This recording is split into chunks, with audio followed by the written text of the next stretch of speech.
आ गया sir. Okay sir, okay, thank you. चलो अच्छा, तो चलो सर स्टार्ट करते हैं हम लोगों का जीएसटी क्लास। बीच में एक वीक थोड़ा ऑफ था जीएसटी। तो सर जीएसटी में हम लोग बेसिक्स ऑफ जीएसटी जो है, मैंने बेसिकली जीएसटी का अंडरस्टैंडिंग कंप्लीट कर चुके हैं। मैंने जीएसटी क्या है, गवर्नमेंट जीएसटी को क्यों लाया है, जीएसटी से पहले क्या था, उस टाइम पे प्रोडक्ट का प्राइस कैसे डिसाइड होता था, मतलब टैक्सेशन, ठीक है, मैंने सेल टैक्स जिसको बोलते थे, या फिर वैट, है ना। तो पहले क्या था और आज क्या है, ये भी मैंने प्रीवियस बेसिक्स में बता के रखा था आप लोगों को। उसका बेसिक्स ऑफ जीएसटी का अंडरस्टैंडिंग बहुत जरूरी है सर, बहुत जरूरी है। अगर बाई चांस किसी का मिस है अभी भी बेसिक्स ऑफ जीएसटी, मेरे से कलेक्ट कर लो सर लिंक और फटाफट कर डालो, क्योंकि अभी धीरे धीरे ना हम लोग काफ़ी एडवांस लेवल में पहुंच जाएंगे देखते देखते। फिर बाद में आप लोगों के मन में ऐसा नहीं होना चाहिए कि सर कहीं ना कहीं कंफ्यूजन है। थोड़ा सा कंफ्यूजन तभी रह जाता है अगर बेसिक्स अंडरस्टैंडिंग में कहीं गड़बड़ हो जाते हैं। इसलिए बार बार बोल देता हूँ सर कि अगर बाई चांस बेसिक्स में कहीं पर भी कुछ मिस है या फिर नहीं हो पाया ड्यू टू एनी रीजंस, आप एक बार लिंक ले लो बेसिक्स ऑफ जीएसटी का और सारा कर डालो, क्योंकि ऑलरेडी हम लोग सप्लाई स्टार्ट कर चुके हैं। इसके बाद धीरे धीरे हम लोग एग्जाम्शंस पे जाएंगे, चार्ज में जाएंगे, आईटीसी में चले जाएंगे, फिर रिटर्न में चले जाएंगे, है ना। अगर उस टाइम पे भी किसी को बेसिक्स में दिक्कत हो जाता है ना तो फिर प्रॉब्लम है ना।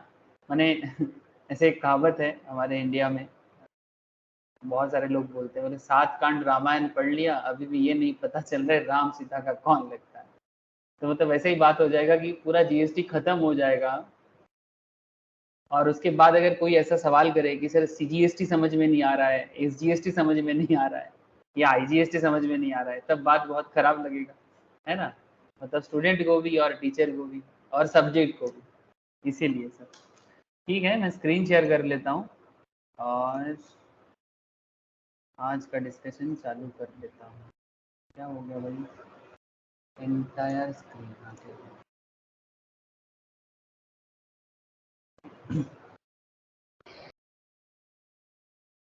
ठीक है ठीक है, अच्छा स्क्रीन शेयर है सर, एक बार मुझे कंफर्म कर दो।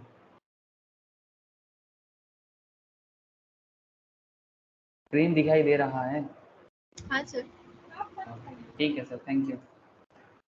अच्छा तो जैसे कि लास्ट दिन हम लोगों ने सप्लाई अंडर जीएसटी का पूरा मतलब बेसिक्स अंडरस्टैंडिंग कवर कर चुके थे, मतलब सप्लाई का बेसिक्स, ठीक है, जीएसटी का बेसिक्स का बात नहीं कर रहा हूँ, सप्लाई अंडर जीएसटी का बेसिक्स, ठीक है।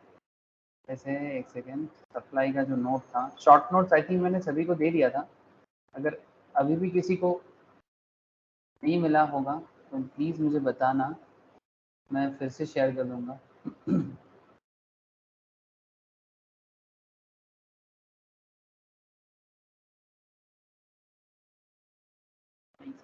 नोट्स आई थिंक आप लोगों को मैं शेयर कर दूँगा, लेकिन अभी मैं ना डिटेल स्टडी नोट्स में जा रहा हूँ, ठीक है। इसमें मैं आप लोगों को जीएसटी के बारे में each and every part, supply क्या होता है और उसके रिगार्डिंग केस स्टडीज, ठीक है, इसके रिगार्डिंग एग्जाम्पल्स, क्वेश्चन आंसर कैसे हो सकते हैं, हर चीज़ में बात करेंगे। और बहुत इंपॉर्टेंट है एग्जाम पर्पस में भी और रियल लाइफ में भी, ठीक है। मैंने एज ए जीएसटी प्रैक्टिशनर ये जानना बहुत ज़रूरी है कि कब जीएसटी लगाना चाहिए और कब जीएसटी नहीं लगता है, ठीक है। मैंने आप लोग सर एक्सपर्ट बनने वाले हो, है ना, as a chartered accountant, as a cost accountant, as a company secretary, as a finance professionals, ये आप लोगों का एक्सपर्टीज का एरिया है, ठीक है। आपको पता होना चाहिए जब आप लोग प्रोफेशनल काम करोगे कि भाई कौन सा चीज़ में जीएसटी आएगा और कौन सी चीज़ में सब जीएसटी नहीं आएगा। ये चैप्टर एक्चुअली आपको वही चीज़ सिखाता है। ये जो सप्लाई अंडर जीएसटी जो है ना, ये एक्चुअली आपको वही चीज़ सिखाता है कि भाई इसमें किसको सप्लाई बोला जाए। सबसे पहले तो ये चीज़ आपको समझना पड़ेगा, अगर सप्लाई नहीं है तो जीएसटी नहीं है। यानी बात ऐसा है कि गुड्स का मूवमेंट होता है, बट कई बार ऐसे होते हैं सर, कई बार देखा जाता है कि गुड्स मूवमेंट हो रहा है, एक जगह से दूसरे जगह में जा रहा है, बट उसको सप्लाई बोलेंगे ऐसा जरूरी नहीं है। सप्लाई जो कुछ भी होगा वो एज पर जीएसटी लॉ होगा, ठीक है। और सप्लाई के अंदर मैंने आई थिंक आप लोगों को बेसिक्स में भी लास्ट दिन समझा रहा था कि भाई सेल होता है, मैंने बेसिक्स मैंने इसके पहले जो क्लास हुआ है, ठीक है, इसमें आप देख रहे होंगे कि सेल जो है वो तो सप्लाई होता ही है, पर सेल के अलावा और भी चीज़ें जैसे बार्टर हो सकता है, जैसे आपका एक्सटिंग्विशमेंट हो सकता है, कोई प्रोडक्ट का कंप्लीट डिस्ट्रक्शन हो सकता है, फिर भी उसमें जीएसटी लग सकता है। तो कहने का मतलब है कि सप्लाई क्या चीज़ है ये समझना जरूरी है, जो मैंने लास्ट क्लास में आई थिंक प्रॉपरली बताया था कि एक्चुअल में सप्लाई क्या होता है। तो सप्लाई अगर नहीं होगा तो जीएसटी नहीं आएगा, ये बात समझना sir. GST government of India का एक बहुत बड़ा पैसा का जगह है सर। तो गवर्नमेंट ना इस चीज़ को छोड़ेगा नहीं, ठीक है। गवर्नमेंट इस चीज़ को छोड़ेगा नहीं, मैंने क्यों नहीं छोड़ेगा, क्योंकि गवर्नमेंट को पता है कि भाई अगर जीएसटी नहीं मिलता है ना उनको, गवर्नमेंट को बड़ा चिंता हो जाता है, क्योंकि जीएसटी से सरकार को अच्छा खासा मिलता है पैसा। ये अगर ये लेटेस्ट ईयर का बजट था, इस बजट में भी ये देखा गया है कि जीएसटी में गवर्नमेंट को 16% मिल जाता है सर। अगर सरकार 100% कमाते हैं, 100 रुपीज इनकम करते हैं, तो जीएसटी दे देता है 16 से 17 रुपीज। ये शायद 2022-23 का है, लेटेस्ट में तो आपको और मिलेगा, ठीक है। तो जीएसटी का कंट्रीब्यूशन इन आवर इकोनॉमी बहुत बड़ा है। आई होप यू अंडरस्टैंड कि टैक्स के अंदर, टैक्स को नॉर्मली हम लोग 3-4 हिस्सों में बांट सकते हैं, है ना। एक आपका डायरेक्ट टैक्स, एक आपका इनडायरेक्ट टैक्स, है ना। तो जैसे कि जीएसटी कौन से टैक्स में आता है सर, डायरेक्ट की इनडायरेक्ट?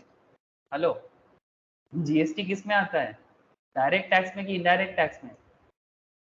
कौन बताएगा मुझे? हाँ सर, इनडायरेक्ट ना? हाँ सर। हाँ सर, तो जीएसटी जो है ये इनडायरेक्ट टैक्स है सर। इनडायरेक्ट टैक्स क्यों बोलते हैं जीएसटी को?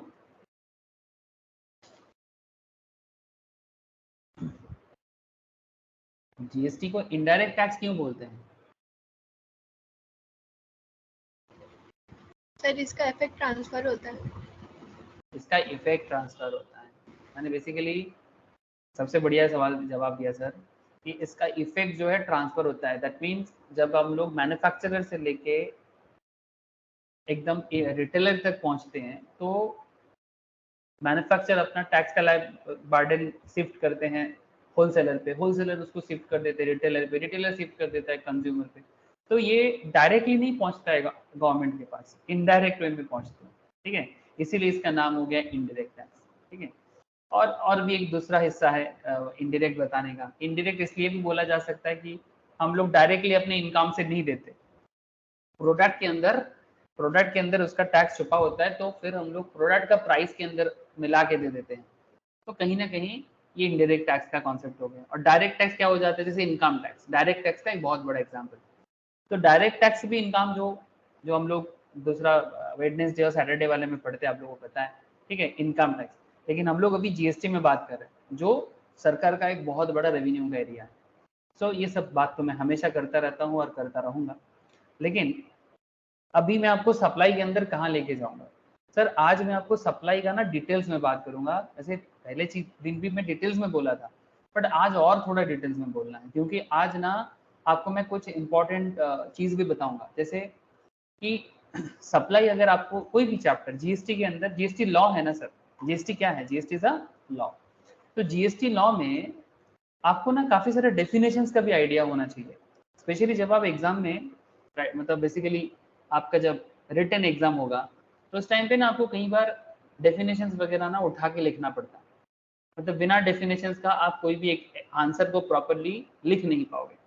तो इसके लिए मैं हमेशा आपको हर एक डेफिनेशंस नहीं रटा सकता, लेकिन मैं इतना जरूर बोल सकता हूँ कि आपको ये डेफिनेशंस जो मैं आपको बताऊंगा, हल्का सा आज आइडिया दे दूंगा सर, ये हर चैप्टर में आपको मिलेगा। ईच एंड एवरी चैप्टर के साथ जुड़ा हुआ डेफिनेशंस आपको हर चैप्टर का भी मिलेगा और पूरा जीएसटी सिलेबस में मिलेगा। और कहीं ना कहीं ये इनकम टैक्स में भी काम आता है, ये जीएसटी में भी काम आता है। मैंने टैक्सेशन पार्ट में ये जो भी डेफिनेशंस मैं आज आपको थोड़ा सा आइडिया दूंगा, ये आपको हर जगह में काम आएगा, ठीक है। और ईच एंड एवरी चैप्टर का अपना कुछ स्पेशल लैंग्वेज होता है, अपना कुछ स्पेशल टेक्निकल वर्ड्स होते हैं, तो जिसके लिए आपको डेफिनेशंस का भी आइडिया होना चाहिए। थोड़ा बोरिंग सा है सर डेफिनेशन सुनने में, डेफिनेशंस क्या सर पढ़ाते रहते हो पागल की तरह। सर क्या करें, एग्जाम तो थोड़ा बोरिंग ही होता है, एग्जाम में आपको बोरिंग तरह से ही लिखना पड़ता है, भले ही आप कितना भी चाहो कि नहीं उसको और मजेदार बनाए, बट यहाँ पर मजेदार वाला बात है, डेफिनेशंस में तो मैं कुछ नहीं दे सकता आपको, बट अगर आप इंटरेस्ट के साथ पढ़ोगे तो उसमें भी मजा आ जाएगा। तो जैसे कि मैं लास्ट दिन भी बताया था, मैं फिर से थोड़ा सा आपको रिपीट करा देता हूँ, बीच में थोड़ा गैप हुआ है एक हफ्ता, A taxable event is any transactions or occurrence that result in a tax consequence. यानी बेसिकली एक ऐसा इवेंट जिसमें टैक्स कॉन्सिक्वेंस मतलब जनरेट होता है. Before levying any tax, taxable event needs to be asserted. बहुत बड़ा सा बात है sir. Before levying any tax, taxable event needs to be asserted. बात को समझना चाहिए सर कि टैक्स चढ़ा लगाने से पहले कौन बोल रहे हैं? सरकार बोल रहे हैं, ठीक है, या लॉ बोल रहा है आपको कि भाई सरकार हमसे टैक्स लेता है ना. सरकार हमसे टैक्स लेता है क्योंकि सरकार का इनकम का सोर्स है. सरकार क्या पैसा मतलब सिर्फ मैन्युफैक्चर करता है और मार्केट में छोड़ देगा क्या? ऐसा थोड़ी होता है सर. सरकार को इनकम करना पड़ता है थ्रू टैक्स. रेवेन्यू बोलते हैं उसको, गवर्नमेंट रेवेन्यू सोर्स है, ठीक है. ऐसा नहीं होता है कि पैसा छपा दो और देश चला लो, ऐसा थोड़ी होता है सर. देश चलाना भी एक बहुत बड़ा फाइनेंशियल इंजीनियरिंग होता है. क्या बोलते हैं इसको? Financial engineering. ये कंस्ट्रक्शन इतना आसान नहीं है. बड़ा से बड़ा कंट्री फेलियर हो जाते हैं सर, ठीक है. तो इसमें गवर्नमेंट क्या करता है? टैक्स कलेक्ट करते हैं. और जैसे कि आपको पता ही है, मैं बार बार बताता रहता हूँ, लेकिन इसमें एक चीज आपको ये सप्लाई कॉन्सेप्ट में आपको समझना पड़ेगा. बहुत अच्छा सा लाइन है sir. Before levying any tax, taxable event needs to be ascertained. यानी किस बात पे टैक्स लगाए? सिंपल बात है, किस बात पे टैक्स लगाए. यानी टैक्स तो लगाना है, सरकार को रेवेन्यू कलेक्ट तो करना है, बट किस बात पे लगाए, यानी क्यों टैक्स लगाए, वही चीज बता रहे हैं. टैक्सेबल इवेंट जिसको बोलते हैं, क्या बोलते हैं sir? Taxable event. Taxable event needs to be ascertained. पहले ये डिसाइड कर लो कि भाई इवेंट क्या है, फिर टैक्स लगा देना, है ना. सरकार को पहले क्या डिसाइड करना पड़ेगा? सरकार को पहले ये डिसाइड करना पड़ेगा कि भाई इवेंट कौन सा होगा जिसमें हम पब्लिक को बोले, दुकानदारों को बोले, बिजनेसमैन को बोले कि भाई इस इवेंट पे मैं आपसे टैक्स लूंगा. जब तक ये इवेंट क्लियर नहीं होगा, जब तक ये पर्टिकुलर सिचुएशन क्लियर नहीं होगा, पब्लिक भी क्या बोलेगा? भाई सरकार चोर है, या फिर बोलेंगे सरकार का जबरदस्ती है, या फिर ये बोलेंगे कि ये तो गुंडा राज चल रहा है, या फिर ये बोल देगा कोई कि ये तो जबरदस्ती है, ये तो हिटलर हिटलर का काम चल रहा है, किसी भी बात बात पे टैक्स लगा देता है ना. तो गवर्नमेंट को भी क्लियरली बताना चाहिए होता है कि भाई हम किस बात पे आपसे टैक्स लेंगे. It is the foundation stone of any taxation system. ये सिर्फ भारत का मैटर नहीं है.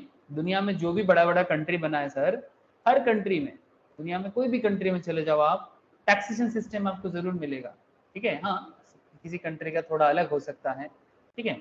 जैसे कोई कंट्री है दुनिया में जो थोड़ा रिच कंट्री होते हैं, वो इनकम टैक्स नहीं लेते, ठीक है. देयर आर सर्टेन कंट्रीज, आप चाहो तो गूगल कर सकते हो कि जो इनकम टैक्स चार्ज नहीं करता है. उनके पास दूसरा पैसा है सर, जैसे तेल का पैसा है दुबई वगैरह के पास, तो इनकम टैक्स वगैरह नहीं चार्ज करता है क्योंकि उनके पास इतना एक्स्ट्रा अलग टाइप का पैसा है.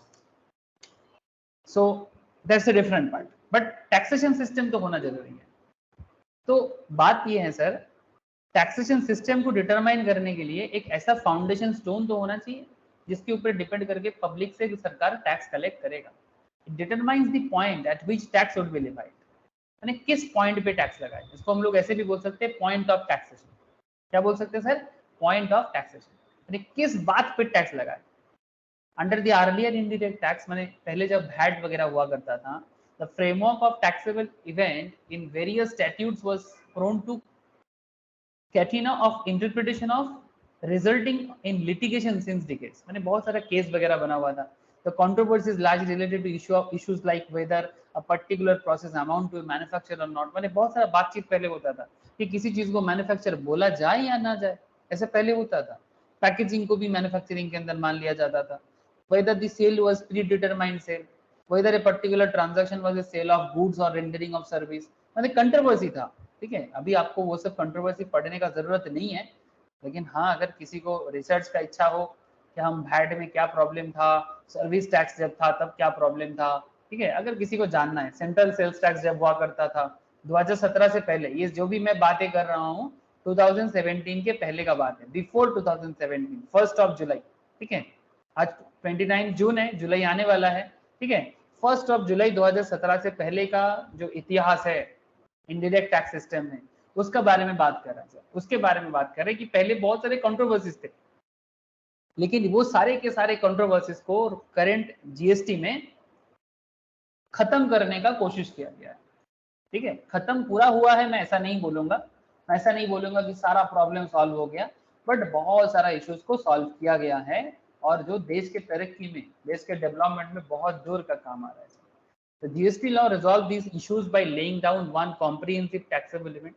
एक इवेंट बनाया, ठीक है, सप्लाई, एक इवेंट सप्लाई, ये बहुत बड़ा चेंजेस है, ठीक है, कि भाई सप्लाई डिसाइड करो कि भाई देखो कि सप्लाई हो रहा है कि नहीं, सप्लाई ऑफ गुड्स और सर्विस और बोथ, चाहे गुड्स का सप्लाई हो या सर्विस का सप्लाई, ये डिसाइड करना पड़ेगा कि क्या सप्लाई हो रहा है, चाहे गुड्स हो या सर्विस। जैसे आप यहाँ पर देख सकते हो, ये कोई मिस्टर है, ये कोई मिस्टर है, ठीक है, तो एक मिस्टर एक्स मान लो, एक मिस्टर वाई मान लो, तो मिस्टर एक्स मिस्टर वाई को कुछ सप्लाई कर रहा है या मिस्टर वाई मिस्टर एक्स को कुछ सप्लाई कर रहा है। बेसिकली बात सप्लाई हो रहा है कि नहीं हो रहा है, चाहे गुड्स हो या सर्विस, चाहे गुड्स हो या सर्विस।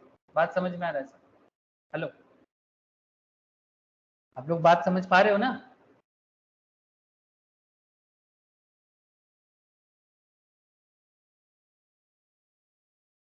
কি বোঝা যাচ্ছে? রাহুল, सनोन, शालिनी, बोलो सर। हाँ सर। है सर। Okay sir. जैसे रेंडरिंग ऑफ सर्विस हो, माने सर्विस देना, रेंडर करना माने सर्विस देना, परचेज हो, entry into a territory of state, ठीक है, किसी पर्टिकुलर स्टेट के टेरिटरी में प्रोडक्ट लेके एंटर करना, है ना, मतलब मानो कि आप बंगाल में हो, उड़ीसा जा रहे हो, उड़ीसा से बिहार जा रहे हो गुड्स लेके, ठीक है, या फिर सर्विस दे रहे हो, territory of state, entry into a territory of state, ठीक है, उत्तर प्रदेश से आप राजस्थान जा रहे हो, राजस्थान से जम्मू कश्मीर जा रहे हो, पंजाब जा रहे हो, ठीक है, something like that, have been done away with in favor of just one event। सारा खेल एक ही चीज से फोकस किया गया है, सप्लाई। तो सप्लाई आइडेंटिफाई करना पड़ेगा, सप्लाई होगा तो जीएसटी आएगा, अगर सप्लाई नहीं तो नो सप्लाई नो जीएसटी। लेकिन बात इतना आसान नहीं है, इसके लिए आपको थोड़ा मेहनत करना पड़ेगा, पढ़ाई करना पड़ेगा, तब आप सप्लाई को एक्चुअल में आइडेंटिफाई कर पाओ। ऐसे सप्लाई नॉर्मल लेवल में आइडेंटिफाई करना आसान है, बट जैसे मैं आगे आगे बढ़ता जाऊंगा आपको कॉम्प्लेक्सिटीज नजर आएगा। ऐसे कोई बोलेगा सर ए बी को सेल कर रहा है, बी ए को सेल कर रहा है, इसमें समझने में वाला क्या बात है, बट आपको मैं थोड़ा सा क्या बोलूंगा सर कि थोड़ा पेशेंस रखो, ठीक है, जैसे कि आप लोग हमेशा रखते हो। जैसे जैसे अब मैं आगे बढ़ता जाऊंगा स्टडी नोट्स पे, आप देखोगे कि आपको कुछ ऐसा ऐसा इवेंट नजर आएगा जो इवेंट आप शायद सोचे भी नहीं थे कि ऐसा इवेंट भी हो सकता है, ठीक है, तो थोड़ा सा उसके लिए वेट करो, सरप्राइज आगे आपके लिए वेट कर रहा है। तो GST law, by levying tax on the supply of goods or service, departs from the historically understood concept of taxable events. Under the state VAT law, पहले जब हुआ करता था, excise law, service tax law, sale, manufacture and service respective. In the GST regime, ये जो current जो regime 2017 जुलाई से 1 जुलाई से start हुआ है, the entire value of supply of goods or service is taxed in an integrated manner. Unlike the earlier indirect taxes, which was charged independently, either on the manufacture or sale of goods or on the provision of service। माने पहले क्या होता था, manufacturing होता था तो उस पे एक्साइज ड्यूटी लगता था, ठीक है, पहले पहले सब इंडिपेंडेंटली चार्ज होता था। मैन्युफैक्चरिंग के ऊपर एक्साइज टैक्स, सेल के ऊपर वैट या फिर सेंट्रल सेल्स टैक्स, ठीक है, सर्विस के ऊपर सर्विस टैक्स। लेकिन सब अलग अलग इवेंट हो गया, सर्विस अलग, गुड्स अलग, मैन्युफैक्चरिंग अलग।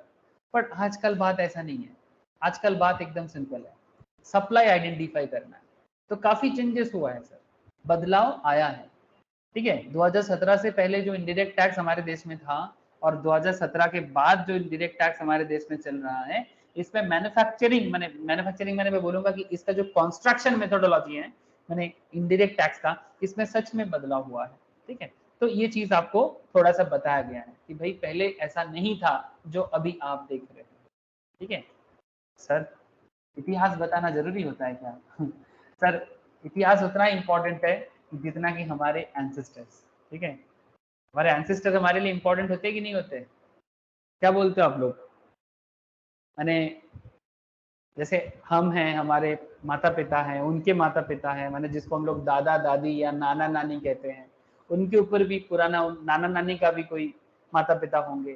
तो एंसेस्टर इंपॉर्टेंट होते कि नहीं होते हमारे फैमिली लाइफ में? हाँ बोलो सर, आप लोगों का क्या ख्याल है?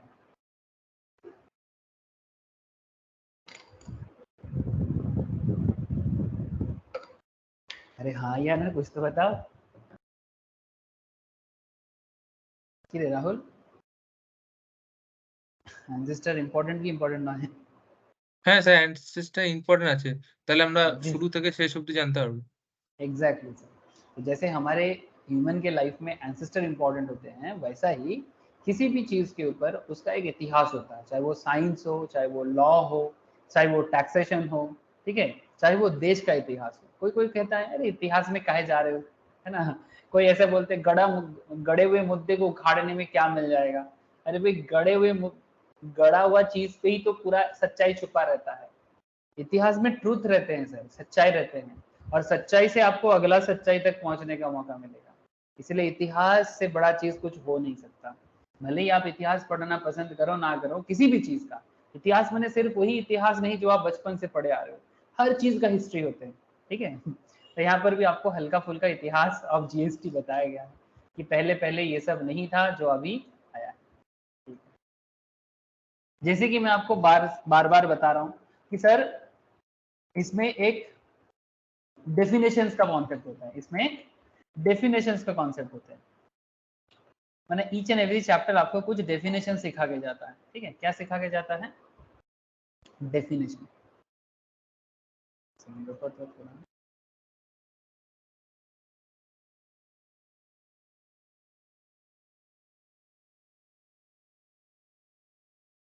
डेफिनेशन का कॉन्सेप्ट होता है। जैसे मैं आपको जीएसटी समझा रहा हूँ, ठीक है, तो जीएसटी समझ, अगर जीएसटी का फुल फॉर्म क्या है, what is the full form of GST? Full form is goods and service, goods and service tax. Thank you, है ना। तो गुड्स का क्या मतलब है, जानना चाहिए कि नहीं चाहिए, है ना। बात तो बनता है सर कि जीएसटी ने गुड्स के बारे में क्या कहा। तो जीएसटी ने गुड्स के बारे में कहा, गुड्स का क्या मतलब है, डेफिनेशन दिया। Goods means every kind of movable property, every kind of movable property other than money. Money goods नहीं है। अच्छा, मनी भी तो एक मूवेबल प्रॉपर्टी है। पैसा रे बाबा, पैसा। तो पैसा पैसा करती है और पैसे पे ही मरती है। हाँ, गाना तो सुना होगा। एक बात बता दूं पैसे की, जो भी हो, पैसा गुड्स नहीं है। मुझे गाना याद आ गया सर, आपको गाना बहुत याद आता है? नहीं सर, रेलिवेंट में कुछ आ जाता है तो याद, ऐसे उतना भी गाना याद नहीं आता, लेकिन आप बात को समझो। पैसा जो है वो गुड्स नहीं है, याद रखे, बहुत जरूरी बात कर रहा हूँ। मनी सप्लाई पे जीएसटी लगता है क्या? अरे मानो कि मैं किसी को, आप किसी को 1000 टका दे रहे हो, ठीक है, पैसा सप्लाई कर रहे हो, ठीक है, पैसे सप्लाई पे जीएसटी लगता है?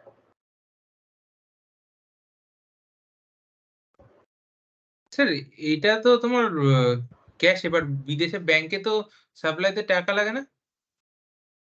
सर वो अलग चीज है, वो चार्ज है, ठीक है। जब आप ওরা फॉरेन टैक्स तो एक्सचेंज, ठीक है, जब आप फॉरेन एक्सचेंज में कुछ ट्रांसफर कर रहे हो वो अलग चार्जेस होता है, ठीक है। बट मनी सप्लाई जो है सर, वो बेसिकली सप्लाई नहीं है, इसीलिए, ठीक है। वही मैं बोला आपको, आप थोड़ा वेट करो, आपको सरप्राइज मिलने वाला है। मतलब पैसा एक मूवेबल प्रॉपर्टी तो है, money is a movable property. Good evening Ayan, good evening. Good evening sir. Good evening. पैसा मूवेबल प्रॉपर्टी तो है, ঠিক আছে। আয়ন, আমি জাস্ট কিছু ইম্পর্টেন্ট ডেফিনেশনস পড়াছিলাম জিএসটি রিলেটেড, তো যেখানে আমি গুডস এর ডেফিনেশনস বলছি, ওকে। Okay sir. तो गुड्स का मतलब क्या है? Goods means every kind of movable property other than money and securities. Securities बने शेयर, डिवेंचर, बॉन्ड, ये सब होता है ना। अरे जैसे हम लोग शेयर मार्केट में पैसा लगाते हैं तो उसमें भी शेयर ट्रांसफर वगैरह होता है, लेकिन उसमें जीएसटी वगैरह नहीं आता है, बिकॉज वो गुड्स के अंदर ही नहीं है। हम लोग मार्केट से डिवेंचर परचेस करते हैं, कंपनी डिवेंचर इशू करता है, हम उसको खरीदते हैं, ये सब लॉ में पढ़ा जाता है। या फिर जो लोग शेयर मार्केट का क्लास करते हैं उनको तो बहुत ही अच्छे से पता है, ठीक है। और जो कॉर्पोरेट लॉ का क्लास करते हैं उसको भी ये सब डिटेल्स में पढ़ा जाता है कि भाई शेयर, डिवेंचर, बॉन्ड का क्या कॉन्सेप्ट है ना। एक चैप्टर ही रहते हैं नॉर्मली सीएमए लेवल में, शेयर कैपिटल एंड डिवेंचर, ठीक है, सिक्योरिटीज। या फिर एक चैप्टर होता है सीएस में, तो एक पेपर ही होता है कंपनी सेक्रेटरीज का, सिक्योरिटी लॉ, ठीक है। ये आपका सीएफ और सीएमए वाले भी फाइनल में पढ़ते हैं, ठीक है। सिक्योरिटी लॉ, ठीक है, मतलब सिक्योरिटी क्या है, जिसके अंदर शेयर के बारे में, डिवेंचर के बारे में, बॉन्ड के बारे में, इक्विटीज के बारे में, प्रेफरेंस के बारे में, सब चीज में उसमें। तो बेसिकली गुड्स के अंदर ये सब नहीं आता है। ये तो गुड्स एंड सर्विस टैक्स है, एकदम क्लियरली आपको डेफिनेशन देके बताया जा रहा है sir. Goods means every kind of movable property other than money and securities, but includes actionable claim, growing crop, grass and things attached to or forming part of the land which are agreed to be severed before supply or under a contract of supply। इसके बारे में कहां पर बोला है, section 2 subsection 52, section 2 subsection 52।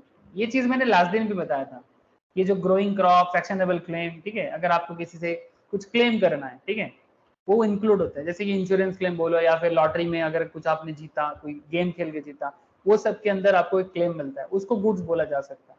लेकिन जैसे growing crop, ठीक है, जो ग्रोइंग क्रॉप माने क्या, जो खेती हो रहा है ना सर, हम लोग जब एग्रीकल्चरल प्रोड्यूस जो ऑलरेडी फील्ड के अंदर रहते हैं, ठीक है, ग्रोइंग क्रॉप, तो ग्रोइंग क्रॉप भी गुड्स माना जा सकता है, ठीक है, ग्रोइंग क्रॉप भी गुड्स माना जाता है। ग्रास मतलब जो घास जो होते हैं वो भी गुड्स के अंदर काउंट होते हैं। थिंग्स अटैच्ड टू और forming part of the land, ठीक है, लैंड के साथ जुड़ा हुआ चीजों भी गुड्स के अंदर काउंट हो सकता है, डिपेंडिंग ऑन द सिचुएशन। ऐसा नहीं कि आप कोई जमीन का टुकड़ा बेच रहे हो तो उसको गुड्स बोल के बेचोगे, ऐसा नहीं है। डिपेंड करता है कि भाई क्या ग्रास या ग्रोइंग क्रॉप या फिर थिंग्स अटैच्ड टू और forming part of the land goods है या नहीं। द आंसर इज यस, उसको गुड्स के अंदर रखा गया है, ठीक है। सो अगर गुड्स है तो फिर उसका कॉन्ट्रैक्ट ऑफ सप्लाई भी होगा, ठीक है। हम लोग गुड्स एंड सर्विस के ऊपर यही बता रहे हैं कि गुड्स क्या है। Goods means every kind of mobile property. इसके बारे में आगे एक बहुत सुंदर सा एक फ्लो चार्ट भी दिया हुआ है, बहुत सुंदर सा एक फ्लो चार्ट आपको यहाँ पर मिलेगा। कितना सुंदर सा एक फ्लो चार्ट, मतलब ग्राफिकल प्रेजेंटेशन दिया है। सप्लाई किस चीज का होगा, गुड्स का होगा, सर्विस का होगा, ठीक है। Anything which is neither goods nor service, ऐसा कौन सा चीज है जो गुड्स भी नहीं है सर्विस भी नहीं है, मनी, सिक्योरिटीज, गुड्स भी नहीं है सर्विस भी नहीं है। एकदम क्लियरली ग्राफिकली आपको बताया जा रहा है। सिक्योरिटी मैंने शेयर, डिवेंचर वगैरह ये सब क्या है सर, ये सब गुड्स या सर्विस के अंदर काउंट नहीं होता। आगे आता हूं सर और बताता हूं, इसलिए डेफिनेशंस क्लियरली जानना बहुत जरूरी है, क्योंकि डेफिनेशंस आपको क्वेश्चंस को लिखने में, ठीक है, और जब आप एग्जाम में आंसर करोगे और चीज को गहराई से मतलब अंदर से जानने के लिए ये डेफिनेशंस का नॉलेज होना जरूरी है। और डेफिनेशन जब आप लिखोगे या फिर डेफिनेशन जब पढ़ोगे तो सेक्शन का प्रॉपर ध्यान रखिएगा। मैं बार बार बता दे रहा हूँ सर, बाद में आप ये ना पूछना कि सर सेक्शन जानना जरूरी है। अरे भाई कौन से सेक्शन में क्या लिखा है, यही तो लॉ है। व्हाट इज लॉ, ये चीज बार बार बोलता हूँ। लॉ क्या है, किस सेक्शन में किस बात को मेंशन किया है, ये as a law practitioner, taxation practitioner को जानना जरूरी है। तो इसीलिए सेक्शन आपके लिए इंपॉर्टेंट है। अब इसमें कोई शॉर्टकट नहीं है, शॉर्टकट नहीं है। आप जितना अच्छा याद कर पाओगे उतना अच्छा। एग्जाम में गलत सेक्शन मत लिखना, नंबर काटा जाता है। अगर सेक्शन याद नहीं आ पाता है तो रेलिवेंट सेक्शन लिख देना, बट गलत सेक्शन लिखोगे तो नंबर काटेगा, इतना याद रखे sir. Principal means a person on whose behalf an agent carries on, ये तो पता ही है आपको प्रिंसिपल कौन होता है, जिसका एक एजेंट प्रिंसिपल रिलेशन में जो लोग काम करते हैं ना। Principal means a person on whose behalf an agent carries on the business of supply और रिसिप्ट ऑफ गुड्स और सर्विस और बोथ, ठीक है। सेक्शन 2 सबसेक्शन 88 में ये डेफिनेशन दिया गया है। कॉम्पिटेंट ऑथोरिटी माने गवर्नमेंट के बारे में बोल रहे हैं, means such authority as may be notified by government, section 2 subsection 229, ठीक है। मैंने अलग अलग डेफिनेशंस दिया है हु इज कॉम्पिटेंट ऑथोरिटी। अच्छा फैमिली के बारे में बोला है, फैमिली कौन होते हैं, the spouse and children of the person. Spouse माने हस्बैंड के लिए वाइफ, वाइफ के लिए हस्बैंड, ठीक है। Children of the person, the parent, grandparent, brother, sister of the person if they are wholly और mainly dependent on the said person. Section 2 subsection 49 family के बारे में बोलते हैं। बिजनेस, बिजनेस का भी डेफिनेशन दिया है। ये चीज मैं, ये बिजनेस का डेफिनेशन मैं इनकम टैक्स में भी पढ़ाता हूँ। जब हम लोग इनकम टैक्स में पीजीबीपी चैप्टर पढ़ते हैं सर, तब भी हमें बिजनेस का डेफिनेशन दिया जाता है कि भाई बिजनेस का क्या डेफिनेशन है, व्हाट इज बिजनेस। तो लंबा डेफिनेशन है, बिजनेस क्या है इसके बारे में लंबा डेफिनेशन है। सर इतना बड़ा चीज याद कैसे करें सर, ये सब चीज ना याद करने वाला बात बाद में, पहले समझना है। अंडरस्टैंडिंग फर्स्ट, रट्टागिरी बाद में। रटना पड़ेगा एग्जाम के लिए, बट पहले अंडरस्टैंडिंग। बिजनेस क्या है? Business include any trade, commerce, manufacture, profession, vocation, adventure, wager, any other similar activity, whether or not it is for a pecuniary benefit. माने सर? सर इसका माने बहुत सिंपल है सर। मैं आप लोगों को एक सिंपल सा चीज पूछता हूँ, अच्छा ट्रेड और कॉमर्स के बीच में क्या फर्क है? कौन मुझे बता सकता है? कौन मुझे बता सकते हो आप लोगों में से? जैसे ट्रेड में और कॉमर्स में क्या क्या डिफरेंस है? आप लोग बचपन से यही सुन के, जब आप लोग क्लास 11 में जब आप लोगों ने स्ट्रीम चूज किया था, क्या स्ट्रीम चूज किया था? कॉमर्स ना? मैक्सिमम का बात कर रहा हूँ, आई नो आप में से बहुत लोग आर्ट्स या साइंस बैकग्राउंड से भी आते हो, लेकिन हम लोग कॉमर्स पे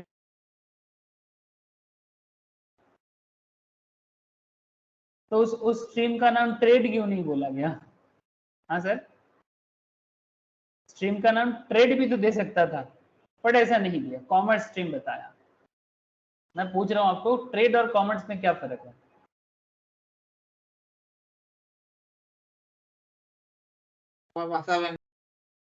हाँ बोलो बोलो सर।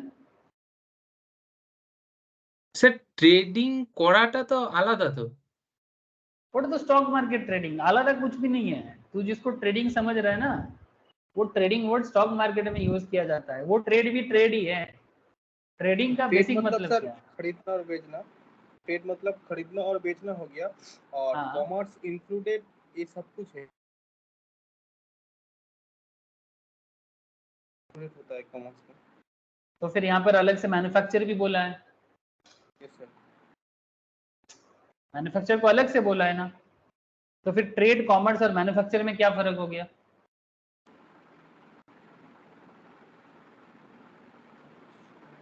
ये तो क्लियर है सर, मैन्युफैक्चर माने मैन्युफैक्चरिंग करना है ना, यस सर।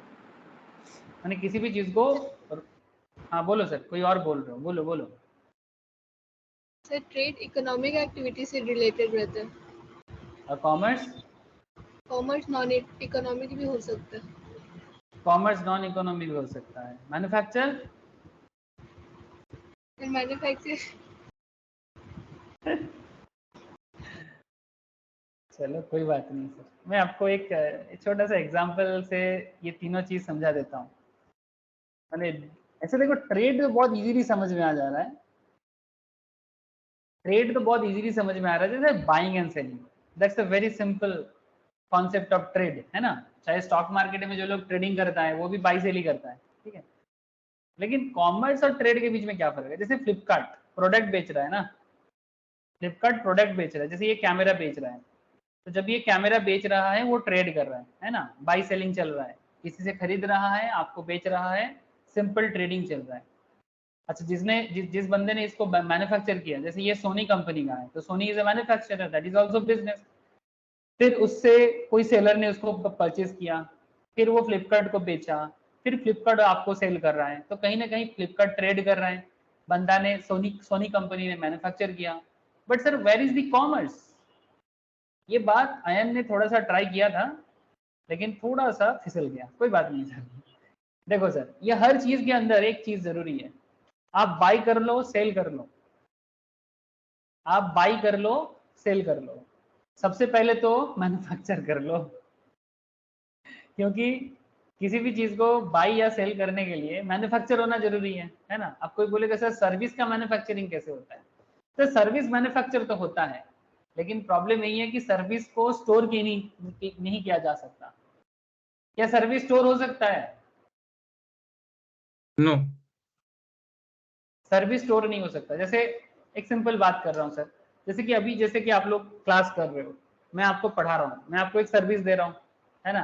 अब जो मैं आपको बोल रहा हूँ ये चीज अभी आप जो सुन रहे हो या समझ रहे हो, ठीक है, इसको स्टोर कैसे करेंगे? हाँ कोई बोलेगा sir recorded backup classes, sir that's a different thing, वो अलग चीज हो गया, ठीक है, वो अलग चीज हो गया।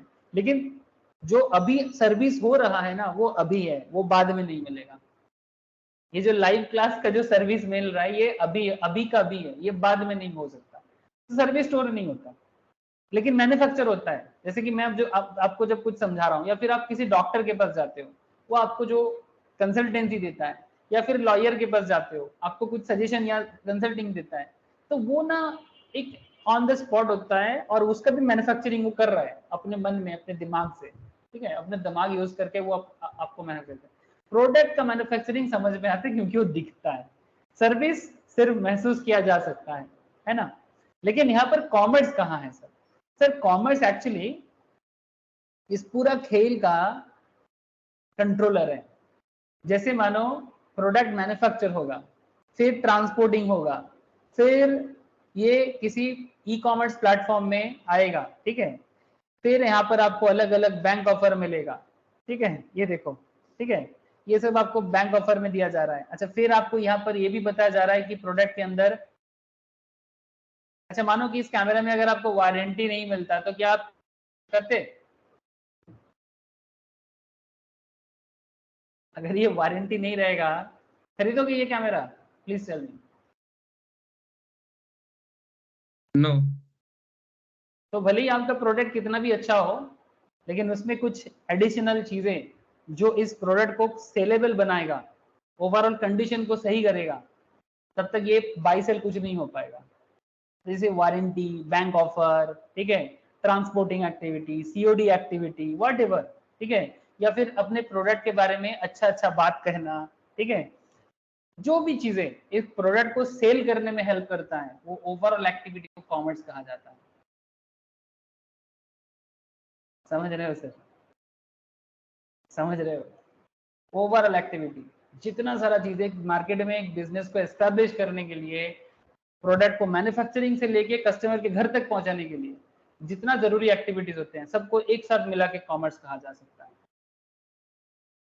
ठीक है, जिसके बिना आपका मैन्युफैक्चरिंग भी बेकार है ना, जिसके बिना आपका मैन्युफैक्चरिंग भी बेकार, और जिसके बिना आपका ट्रेडिंग भी बेकार। तो कॉमर्स के बिना ना तो प्रॉपर बाइंग सेलिंग हो सकता है, ना तो मैन्युफैक्चरिंग करके कोई फायदा हो सकता है। इसलिए कॉमर्स ओवरऑल सबसे पॉपुलर वर्ड भी है, ठीक है, बार बार हम लोग कॉमर्स वर्ड यूज करते हैं, इसलिए बहुत ही क्लियरली आपको डेफिनेशंस में बताया जा रहा है सर। कॉमर्स बने any trade, commerce manufacture, profession, profession बने जब कोई अपने स्किल से, है ना, जैसे डॉक्टर, टीचर, लॉयर, ठीक है, वोकेशन, वोकेशन जैसे कि फिल्म स्टार वाले, सिंगर, ये लोग वोकेशन करते हैं जिनके पास special, very very special skill होते हैं। प्रोफेशनल्स भी स्किल्ड होते हैं, वोकेशन वाले और स्पेशल्स होते हैं। क्यों? क्योंकि ये अपना कोई स्पेशल एक्टिविटी से, आपको जैसे कोई सिंगर होता है ना, आपको चार्टर्ड अकाउंटेंट बहुत सारे मिल सकते हैं, कॉस्ट अकाउंटेंट भी बहुत सारे मिल सकते हैं, लेकिन सिंगर आपको बहुत सारे नहीं मिलेंगे, है ना। सो या फिर एक्टर, एक्ट्रेस, ये थोड़ा वोकेशन कैटेगरी में आ जाते हैं। एडवेंचर, बिजनेस एक एडवेंचर भी है। वेजर, जो लोग बेटिंग करते हैं वो भी, है ना, ये जो जैसे क्रिकेट में पैसा लगाना या फिर ड्रीम 11 टाइप का, ये सब वेजरिंग एक्टिविटी है, ठीक है, माने या लगे तो तुक्का, नहीं तो मुक्का, जो भी हो, ठीक है, ये भी वेजरिंग एक्टिविटी, स्पेकुलेशन है, बट वो भी बिजनेस है। या फिर any other similar activity, whether और not it is for a pecuniary benefit, माने मॉनेटरी बेनिफिट, पिक्यूनियरी माने मॉनेटरी, जिसमें पैसा का बात हो, ठीक है, पैसा का बात हो या ना हो, पैसा का बात हो या ना हो, वेदर और not it is for a pecuniary benefit और नॉट, माने पैसा के लिए हो या ना हो, फिर भी हम उसे बिजनेस कह सकते हैं। एनी एक्टिविटी और ट्रांजैक्शंस इन कनेक्शन विथ और इंसिडेंटल और एंसिलरी टू बिजनेस, माने कोई भी चीजें जो इस पॉइंट ए के साथ जुड़ा हुआ है, इंसिडेंटल और एंसिलरी, इंसिडेंटल और एंसिलरी, तो वो भी बिजनेस है, माने बिजनेस के साथ जुड़ा हुआ कोई भी एक्टिविटी बिजनेस हो सकता है। एनी एक्टिविटी और transactions in the nature of this, whether or not there is a volume, frequency, continuity और regularity, माने चाहे ये कोई भी काम रेगुलर बेसिस में हो या ना हो, फिर भी बिजनेस हो सकता है। माने नॉर्मली हम लोग क्या सोचते हैं कि बिजनेस माने रेगुलरली होगा, लेकिन लॉ का डेफिनेशंस कहते हैं कि रेगुलर ना करने से भी वो बिजनेस हो सकता है, ठीक है। Supply of acquisition of goods including capital asset and servicing in connection in commencement of closure of business, कभी भी कोई बिजनेस को बंद करने के लिए जो सर्विस प्रोवाइड किया जाता है, या फिर कोई एसेट को एक्विजिशन माने अपने अधिकार में लेने के लिए कोई भी पर्टिकुलर एक्टिविटी किया जा रहा है, सारी चीजें बिजनेस के अंदर काउंट होते हैं।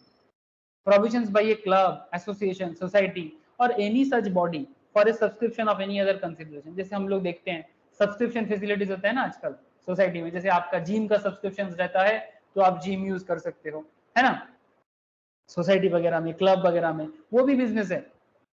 फैसिलिटीज और to its members as the case में।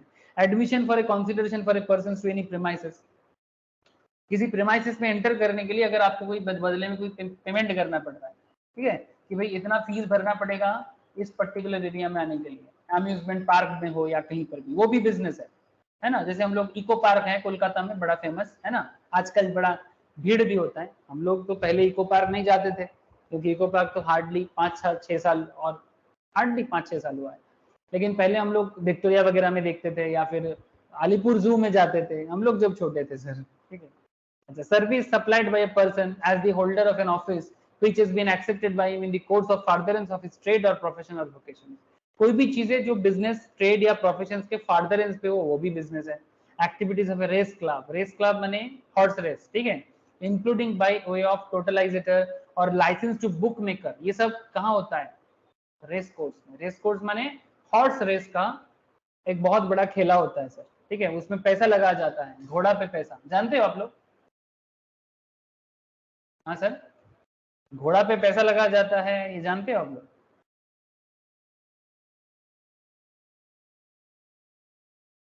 कोलकाता में है सर, कोलकाता में है, बॉम्बे में है, बैंगलोर में है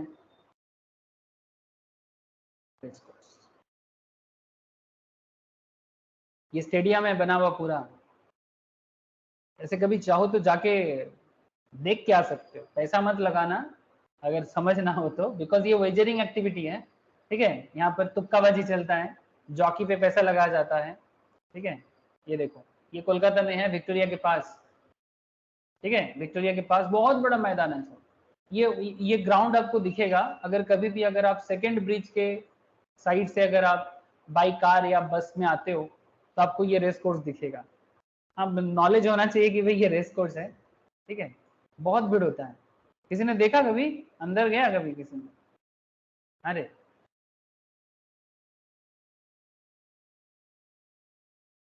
कोई बात नहीं सर, ठीक है। इस तरह से रेस कोर्स में क्या होता है, ये घोड़ा पे पैसा लगाया जाता है, तो वो उस तरह का कॉन्सेप्ट को भी यहाँ पर बिजनेस के अंदर रखा गया है। इसलिए बोला कि activities of a race club including by way of totalisator और a licence to bookmaker और activities of a licence bookmaker in such a club, that is also business. तो बिजनेस का डेफिनेशन बहुत बड़ा है। Any activity और transactions undertaken by the central government, the state government और any local authority in which they are engaged as public authority, ठीक है। अगर कोई ट्रांजैक्शन सेंट्रल गवर्नमेंट लेते हैं या स्टेट गवर्नमेंट लेते हैं या फिर कोई लोकल पंचायत, कोई म्यूनिसिपल कॉर्पोरेशन, कोई डिस्ट्रिक्ट बोर्ड, कोई कैंटोनमेंट बोर्ड, वो भी करते हैं पैसा लगा के, मतलब मॉनेटरी ट्रांजैक्शंस के थ्रू से as a public authority, that is also business. जैसे सरकारी जमीन होते हैं, जैसे सरकारी संपत्ति होते हैं, जैसे मैं आपको बताता हूँ, जैसे झारखंड, ओडिशा में माइंस वगैरह होते हैं, है ना, कोल माइंस होते हैं, मैंगनीज का, ठीक है, बॉक्साइट का माइंस होते हैं, गोल्ड माइंस हो सकता है स्टेट्स वगैरह में, जहां पर सरकारी चीजें होते हैं वो भी ट्रांजैक्शन करते हैं, that is also business. Hello, आप लोगों को बात समझ में आ रहा है ऐसा? हाँ सर। तो बिजनेस कोई छोटा मोटा चीज नहीं है। हाँ, business business is a big thing और उसका डेफिनेशन भी बड़ा है, इसलिए आपको ABCD करके आई तक चला गया सर डेफिनेशन देते देते। सेक्शन 2 सबसेक्शन 17 ऑफ GST इसको डिफाइन करता है। सर ये सब डेफिनेशन पढ़ के क्या फायदा? अरे सर, फायदा का बात ना ही करो तो अच्छा है, फायदा ही फायदा है, ना पढ़ोगे तो पता चलेगा कि कितना फायदा है। मतलब एक्चुअली पता तब चलता है ना, पढ़ के आते तो अच्छा होता। प्रॉब्लम वही है, जब इंसान कोई काम करता नहीं ना तब समझ में आता है कि कर लेते तो क्या फायदा होता। प्रॉब्लम वही है कि हम लोग पहले सोचते हैं कि अरे छोड़ो यार, क्या होगा, फायदा क्या है, लेकिन जब नहीं करते हैं ना और बाद में वही चीज जब जरूरत हो जाता है तब समझ में आता है, अच्छा फायदा था यार, कर लेना चाहिए। गवर्नमेंट कौन है? सेंट्रल गवर्नमेंट को गवर्नमेंट कहते हैं normally. State government is also government, but government mean central government. Local authority means, जैसे कि आपको मैं अभी बोल रहा था, है ना, पंचायत गांव साइड में होते हैं सर, गांव में पंचायत होता है। अच्छा, आपको पता है किसी को पंचायत का मतलब क्या?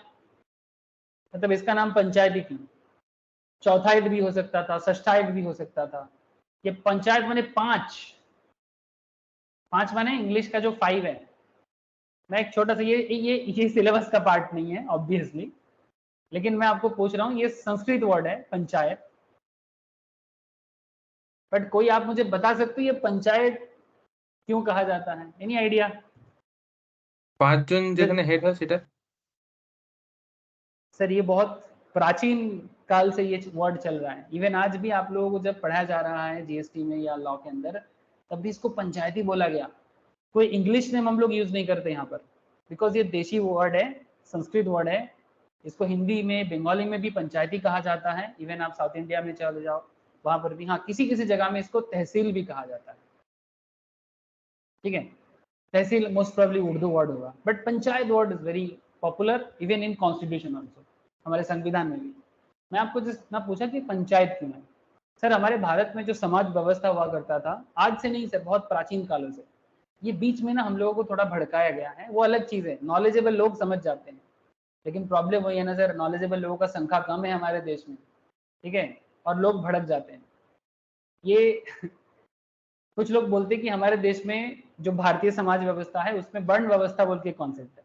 ठीक है, मैं ज्यादा नहीं जाऊंगा डिटेल्स में, थोड़ा सा बताऊंगा, क्योंकि नहीं तो आप लोग बोलोगे सर ये हमारा टॉपिक का पार्ट नहीं है। ऑब्वियसली टॉपिक का पार्ट नहीं है, I agree with all of you. ठीक है, जैसे वर्ण सिस्टम में जो हमारे भारतीय समाज व्यवस्था में अंदर है पुराने जमाने से, उसमें जो लड़ाई करता था उनको कहा जाता था क्षत्रिय, है ना? क्या कहा जाता सर? क्षत्रिय कहा जाता था ना, जो बेसिकली वॉरियर होता था, जो समाज को प्रोटेक्ट करता था। सबसे अपर लेवल में माना जाता था ब्राह्मण। ऐसे अपर लोअर कुछ नहीं है, ब्राह्मण माने जो टीचर्स होते थे, जो समाज को शिक्षा देते थे। क्षत्रिय जो वर्ग होते हैं ये समाज को प्रोटेक्ट करते थे। ठीक है, ये सिस्टम आज भी है। तो ब्राह्मण, क्षत्रिय, वैश्य, वैश्य समाज माने बिजनेसमैन, जो समाज का बिजनेस को संभालते थे।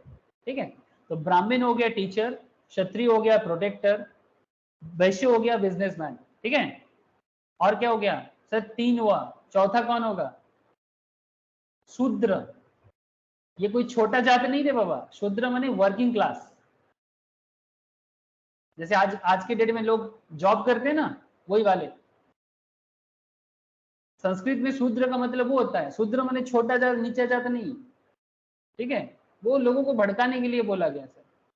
ठीक है, तो ब्राह्मण हो गया टीचर, क्षत्रिय हो गया प्रोटेक्टर, वैश्य हो गया बिजनेसमैन, शूद्र हो गया वर्किंग क्लास। सर कितना कितना हुआ सर यहाँ पर? 4 वर्ण हुआ एज पर दी वर्क। 5 कौन है? पंचायत का 5, 4 तो मिल गया। Who is the 5th one?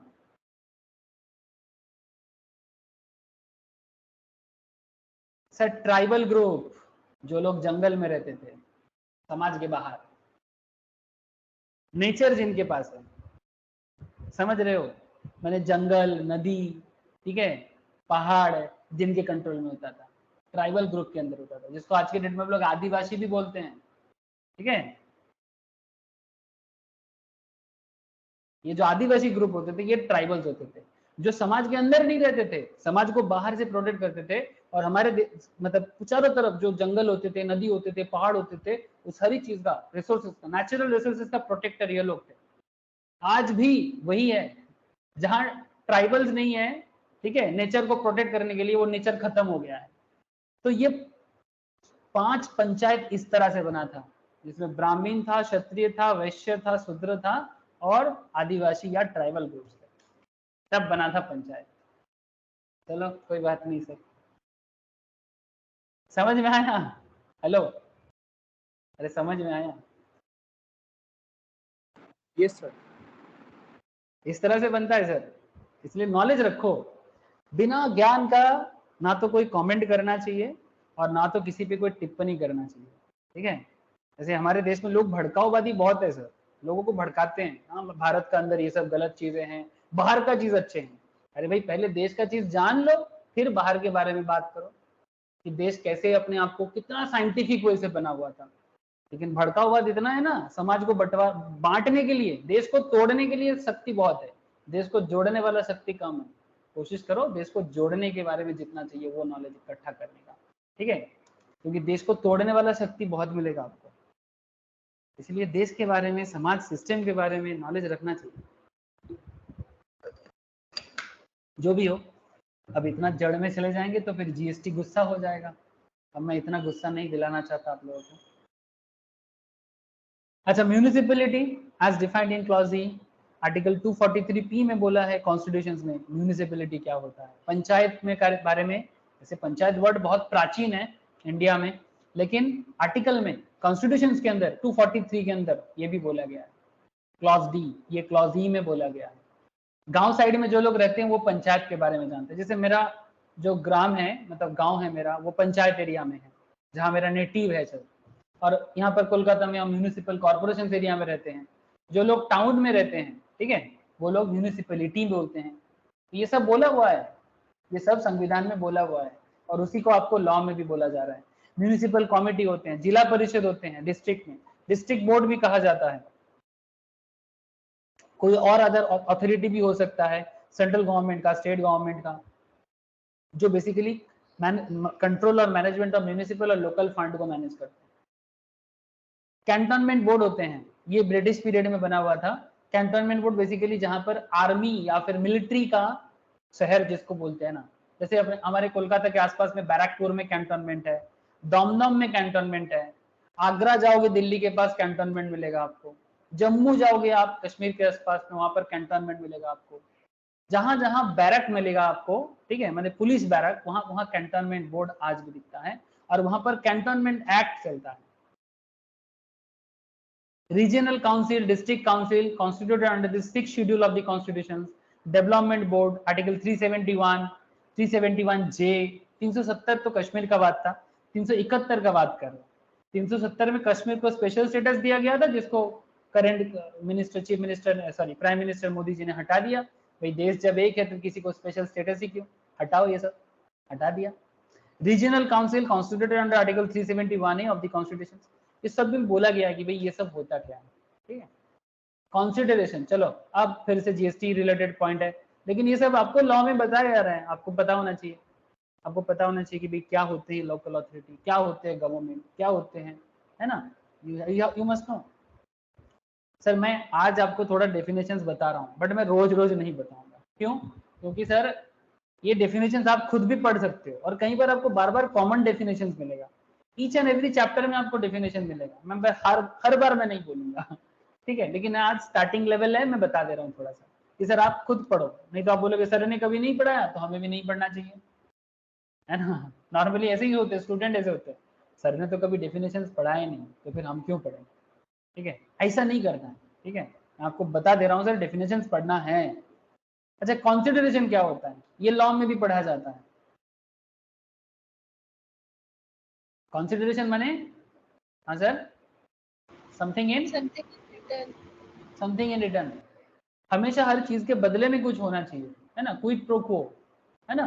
Quid pro quo माने जैसे हम किसी से कोई प्रोडक्ट खरीदते हैं तो उसको बदले में पैसा देते हैं, तो यहाँ पर भी सप्लाई में कंसिडरेशन बहुत जरूरी होता है। Consideration in relation to the supply of goods और सर्विस और both includes any payment made to or to be made, या तो पेमेंट कर दो या तो करना है, whether in money or otherwise, या तो पैसे देके दो या फिर पैसे के बदले कुछ और भी चीजें चलेगा, पैसा भी चलेगा, पैसे के बदले में कुछ और भी चीजें चलेगा। In respect of, in response और for the inducement of the supply of goods और सर्विस और both, whether by the recipient or by any other person, but shall not include any subsidy given by the central government। याद रखिए sir, सरकार जो आपको subsidy देता है ना, सरकार का सब्सिडी जानते हैं आप लोग?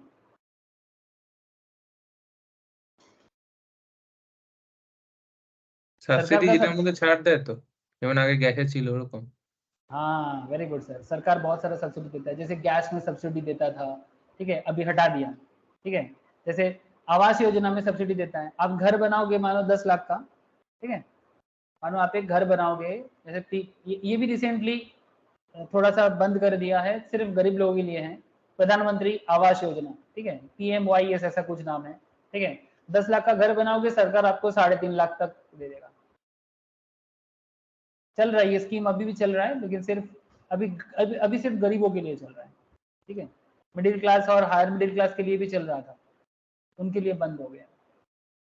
ये 2023 में आके बंद हुआ, इतना दिन चला था।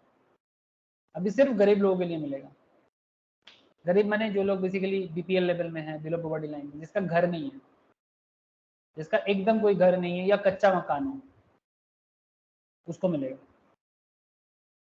जैसे यही प्रधानमंत्री आवास योजना का जो स्कीम है ना, उसको हमारे बंगाल में बांग्ला आवास योजना बोल के चलाया जा रहा है सर। सेंट्रल गवर्नमेंट से पैसा आता है, ठीक है, स्टेट गवर्नमेंट भी हल्का फुल्का पैसा हल्का लगाते हैं और पूरा प्रोजेक्ट का नाम बदल दे रहा है। जो भी हो अलग बात है, बट लोगों को सुविधा मिलना चाहिए। सरकारी लेवल में अपना पॉलिटिकल लड़ाई चलेगा, बट सब्सिडी जो गवर्नमेंट देता है ना, वो कंसिडरेशन नहीं है। बिकॉज सरकार जब हमें सब्सिडी देता है तो बदले में हम उनको कुछ नहीं देते, ठीक है। हाँ, वो अलग बात है कि बंगाल में पॉलिटिकल कुछ प्रोपागंडा चलता है, जैसे प्रोपागंडा नहीं बोलेंगे, कुछ पॉलिटिकल गुंडाबाजी बोलेंगे इसको, कट मनी चलता है। मानो आपको सेंट्रल गवर्नमेंट से 3.5 लाख मिलने वाला है ना, सपोज आपको सेंट्रल गवर्नमेंट से 3.5 लाख मिलने वाला है, तो हमारे यहाँ पर ना एक कट मनी कॉन्सेप्ट चलता है। कट मनी क्या होता है, जो लोकल लीडर होते हैं इनके पास सब सारा डिटेल्स आ जाते हैं, तो अगर किसी को 3.5 लाख अलाउड हुआ है ना, तो बोलेगा कि भाई 10,000 जमा करो तो 3.5 लाख दिया जाएगा डिपोजिट। ये चलता है सर, ये सब पॉलिटिकल गुंडागर्दी थोड़ा बहुत है, ठीक है। 10,000 जमा करो तो 3.5 लाख, लेकिन ये सब कंसिडरेशन नहीं है। जो भी हो, एक्चुअली आपको फ्री में ही मिलने वाला था। जिसको भी जो भी हकदार है सब्सिडी का, जो भी सब्सिडी का हकदार है, उसको ऐसे ही सब्सिडी मिलेगा, बदले में थोड़ी कुछ देना है। वो तो लोग पब्लिक देखेगा कि अगर 10,000 दे के मेरे को 3.5 लाख मिल सकते हैं तो हम क्यों ना दें। The monetary value of any act or forbearance in respect of any response to or for inducement of the supply of goods or service or both, whether by the recipient or by any other person, but shall not include any subsidy given by central government or state government। एक ही बात कर रहा है। तो basically consideration में सब कुछ होगा, जब भी चीजें हम लोग बदले में कुछ पे करेंगे, वो होगा कंसिडरेशन। और आपको तो लास्ट क्लास में समझा गया था sir, no consideration no supply, no consideration no supply, ठीक है। Central government subsidy is not supply, okay.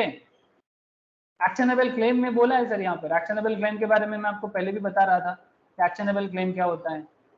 Actionable claim to any डेब्ट, जैसे लोन, किसी ने किसी को लोन दिया है, तो लोन का जो इंटरेस्ट है, जैसे बैंक आपको लोन देता है, तो बैंक का हक है ना, बैंक का हक है आपका, जिसको भी लोन देगा उससे उसका लोन और लोन के साथ उसका इंटरेस्ट वापस लेने का। Means a claim to any debt other than a debt secured by mortgage or immovable property or by hypothecations or pledge of movable property to any beneficial interest in movable property not in possessions either actual or constructive of the claimant, which the civil court recognize as affording ground for relief whether such debt or beneficial interest be existent, accruing, conditional or contingent। माने अभी कभी हो सकता है, due होके रहा है, या बाद में मतलब फ्यूचर में बनेगा, ठीक है। हर केस में एक्शनेबल क्लेम हो सकता है, माने किसी से कोई भी चीज डेब्ट है वो क्लेम किया जा सकता है, ठीक है। अदर देन एक्शनेबल क्लेम, वो actually actionable claim actually goods के अंदर नहीं आता है, ठीक है। Manufacture, you know sir, money मैं आपको पहले ही बोला, मनी माने वही जो सरकार हमारे यहाँ पर रिलीज करते हैं, प्रिंट करते हैं। मनी के अंदर और भी चीजें हैं, जैसे मीन्स इंडियन लीगल टेंडर, मतलब जो हमारे देश में लीगल है, फॉरेन करेंसी नहीं, चेक नहीं, promissory note, bills of exchange, letter of credit, draft, pay order, traveler check, money order, postal or electronic remittance or any other instrument recognized by the Reserve Bank of India when used as consideration to settle an obligation of exchange with Indian legal tender of another denominations, but shall not include any currency that is held for its numismatic value। माने जो actually antique हो गया है, पुराना note होता है ना sir, जो पुराना नोट है वो उसका एक एंटिक हो जाता है, उसको मनी नहीं कहा जाता। बट इंडियन लीगल टेंडर भी हो सकता है, फॉरेन करेंसी भी हो सकता है, चेक भी हो सकता है, प्रॉमिसरी नोट भी हो सकता है, बिल्स ऑफ एक्सचेंज भी हो सकता है। ये सब अकाउंट्स में सिखाया जाता है, लॉ में भी बताया जाता है। पे ऑर्डर हो गया, ट्रैवलर चेक हो गया, मनी ऑर्डर, पोस्टल, इलेक्ट्रॉनिक, जैसे ऑनलाइन फंड ट्रांसफर, सारा मनी हो सकता है। सिर्फ जो पुराना नोट वगैरह है किसी के पास, मानो किसी के पास 1947 का नोट है, तो 1947 का नोट अगर किसी के पास है, वो एंटीक हो गया ना। हेलो, न्यूमिस्मेटिक वैल्यू ऐसे जनरेट होता है। 1947 का करेंसी अगर आज किसी के पास है, अगर 1 रुपी का नोट भी है ना, तो लाखों में बिक जाएगा, लाखों में बिक जाएगा, due to antiqueness, due to numismatic value. तो उसको मनी नहीं कहा जाता, उसको मनी नहीं कहा जाता। बाकी जो भी हम लोग कंसिडरेशन में यूज करते हैं उसे कहा जा सकता है। ये सब डेफिनेशन है 275 है, 2 सबसेक्शन 75। टैक्सेबल सप्लाई क्या होता है? सप्लाई ऑफ गुड्स और service are both which is liable to tax under this act. Section 2 subsection 108। Taxable territory means the territory to which the provision of this act apply, माने country के जहां-जहां ये rule apply होते हैं उसको taxable territory कहते हैं। Service क्या है? गुड्स के बारे में बोला, सर्विस के बारे में भी जान लो। Service means anything other than goods, money and securities, but include activity relating to the use of money or its conversion by cash or by any other mode from one form, currency or denomination to another form, currency or denomination, for which a separate consideration is charged. For removal of doubts, it is hereby clarified that expression service includes facilitating or arranging transactions in securities. Service माने basically other than goods, money, securities, ये सब छोड़ के बाकी चीजें service में आ सकता है। ठीक है, जैसे यहाँ पर बोला कि it is hereby clarified that the expression service include facilitating और arranging transaction in securities. Security transactions भी सर्विस के अंदर आ सकता है, जो आपको मैं आगे बताऊंगा कि सिक्योरिटी ट्रांजैक्शंस में सर्विस का क्या कॉन्सेप्ट है। सप्लायर कौन है? जो सप्लाई करते हैं, सिंपल बात है ना, जो सप्लाई करते हैं वही सप्लायर है। रिसिपिएंट कौन है? जो रिसीव करता है प्रोडक्ट या सर्विस, उसको रिसिपिएंट कहते हैं। इस पूरा जीएसटी में सप्लायर और रिसिपिएंट का खेल बहुत ज्यादा रहेगा। पूरा जीएसटी लॉ के अंदर सप्लायर कौन है और रिसिपिएंट कौन है, इसका कौन है आपको समझ में आ गया? जो बंदा सप्लाई करते हैं वो सप्लायर है, जो रिसीव करते हैं वो रिसिपिएंट है।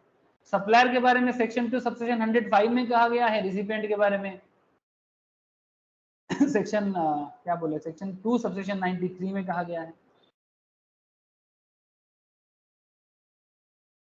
पर्सन कौन है? पर्सन ये इनकम टैक्स में पढ़ा जाता है। पर्सन माने इंग्लिश में होता है व्यक्ति, है ना, लेकिन लॉ में या टैक्सेशन में, बेसिकली टैक्सेशन में पर्सन का माने कोई इंडिविजुअल नहीं सर।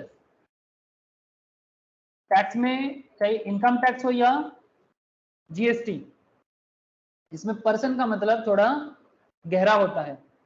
मतलब जिसका भी टैक्स लायबिलिटी कैलकुलेट हो सकता है ना, उसे पर्सन कहा जा सकता है। जैसे एक इंडिविजुअल बंदा इनकम करके टैक्स प्रोवाइड करता है, जीएसटी फाइल करते हैं, वो भी पर्सन है।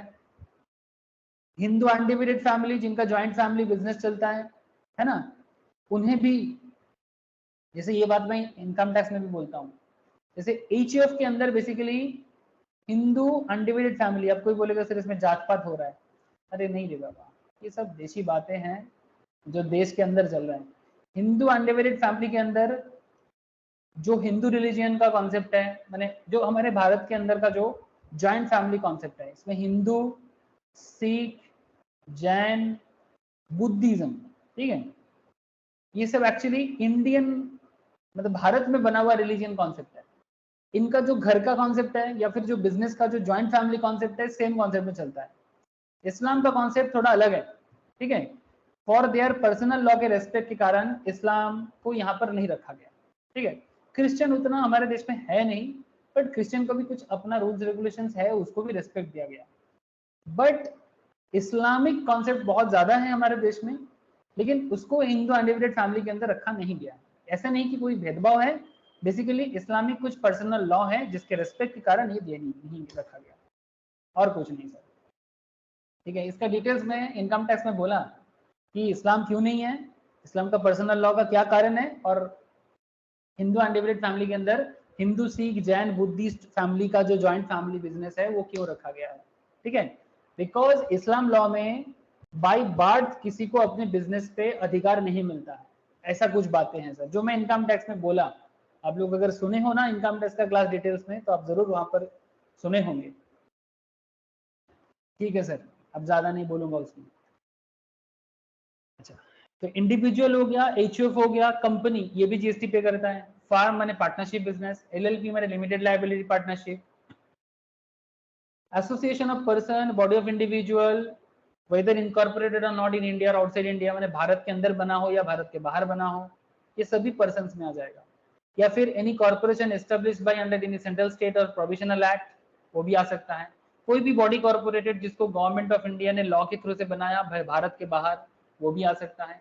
कोऑपरेटिव सोसाइटी, ठीक है, कोऑपरेटिव सोसाइटी जैसे अमूल, अमूल कोई कंपनी नहीं है। आप लोग अमूल दूध के बारे में सुने कि नहीं सुने? हेलो, अरे सुना है कि नहीं सुना है? यस सर, किसान कॉर्पोरेशन এটা। हाँ सर, ये एक्चुअली कोऑपरेटिव सोसाइटी है। आनंद मिल्क यूनियन लिमिटेड गुजरात में है, बहुत बड़ा बिजनेस है इनका, आप लोगों को पता ही है। ठीक है, इतना पैसा है क्या बताए आपको, लेकिन कोई कंपनी नहीं है, ये कोऑपरेटिव सोसाइटी कॉन्सेप्ट में चलता है। तो ये भी पर्सन कैटेगरी में आते हैं। लोकल अथॉरिटी मैंने आपको मैं पहले ही बताया लोकल अथॉरिटी कौन है, municipal, panchayat, zila parishad, district board, central government, state government भी पर्सन हो सकते हैं। Society as defined under society registration act. ठीक है, सोसाइटी जैसे हम लोग देखते हैं ना, अरे आजकल जो बिल्डिंग वगैरह बनता है उसका एक सोसाइटी फॉर्म होता है, वो सोसाइटी। ट्रस्ट, जैसे ट्रस्ट वगैरह नॉर्मली क्या होता है, ये मंदिर, मस्जिद, गिरजा है ना, इसका ट्रस्ट होते हैं ज्यादातर केस में। Every artificial juridical person not falling above, जो कोई भी अबव में नहीं आया उनको आर्टिफिशियल जुरिडिकल पर्सन में रखा जा सकता है। आर्टिफिशियली बना हुआ, जैसे कि कोई पर्टिकुलर भगवान के नाम पे कहीं पर पैसा इकट्ठा हो रहा है, ठीक है, तो भगवान कौन है किसी को नहीं पता प्रॉपरली, सब ढूंढ रहे हैं, है ना, कोई अल्लाह को ढूंढ रहा है, कोई भगवान को ढूंढ रहा है, कोई गॉड को ढूंढ रहा है ना, ढूंढ रहे हैं, पता है कहीं पर भी, पर वो नॉलेज अभी तक मिला नहीं है जिस नॉलेज के थ्रू से भगवान को पाया जा सकता है। जिनको मिल गया उनको महात्मा कहा जाता है। जो भी हो, भगवान के नाम पे हो या किसी भी कारण से, जब जो कोई भी ऊपर की नहीं अंदर नहीं आता है, every artificial juridical person not falling above, उसको इस पॉइंट में रखा गया है। इंटरेस्टिंग पार्ट इज दैट ये सभी पर्सन है, और पर्सन होने से क्या है कि उनको टैक्स लायबिलिटी के अंदर रखा जाता है। जरूरी नहीं कि हर कोई टैक्स देता हो, बट गवर्नमेंट उसको नजर में रखता है। भाई आप पर्सन के अंदर आते हो, कमाते हो, तो जरूरत पड़ने से आपसे टैक्स लिया जाएगा।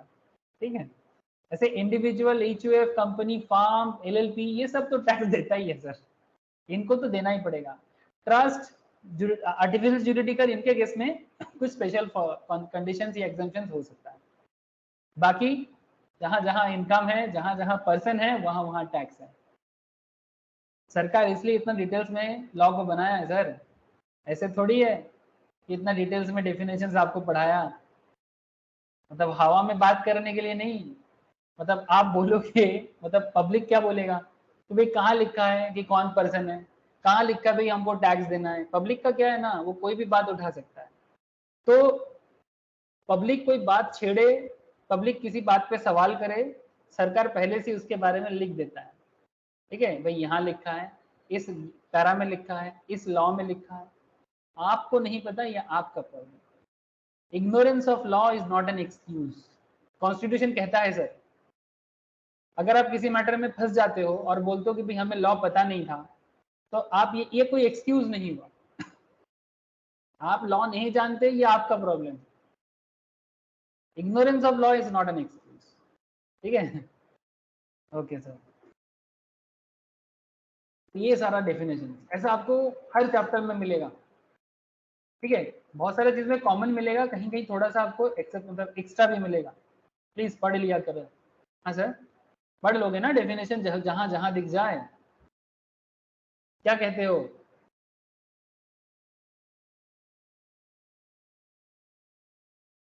जरा बोलो सर, पढ़ लोगे ना? नहीं समझ में आएगा तो पूछ लेना। हाँ सर। ओके सर, आज मैं इसलिए पढ़ा दिया, नहीं तो आप लोग बोलोगे सर डेफिनेशन पढ़ने वाला चीज़ है ही नहीं, आपने कभी पढ़ा है नहीं। मैं बोला नहीं सर, पढ़ा देते हैं, नहीं तो बाद में बच्चा लोग बोलेगा कि सर ने कभी पढ़ा है नहीं, तो शायद ये पढ़ने का जरूरत नहीं है। नहीं सर, जरूरत बहुत है। आप लोगों को मैं पहले जीएसटी का क्वेश्चन आंसर कराया था ना, तो वहां पर भी आप देखना कि किसी भी मैटर को प्रूव करना हो तो आपको डेफिनेशन बताना पड़ता है। बिना डेफिनेशन बताते हुए आप किसी भी पॉइंट को प्रूव नहीं कर पाते, स्पेशली केस स्टडीज क्वेश्चंस वगैरह में। तो you must know the definitions. Goods क्या है, सर्विस क्या है, पर्सन कौन है, सप्लाई कौन है, सप्लायर कौन है, रिसिपेंट कौन है, बिजनेस क्या है ना। हर चीज के बारे में आपको नॉलेज भी होना चाहिए, और डेफिनेशंस भी पता होना चाहिए, सेक्शंस भी पता होना चाहिए।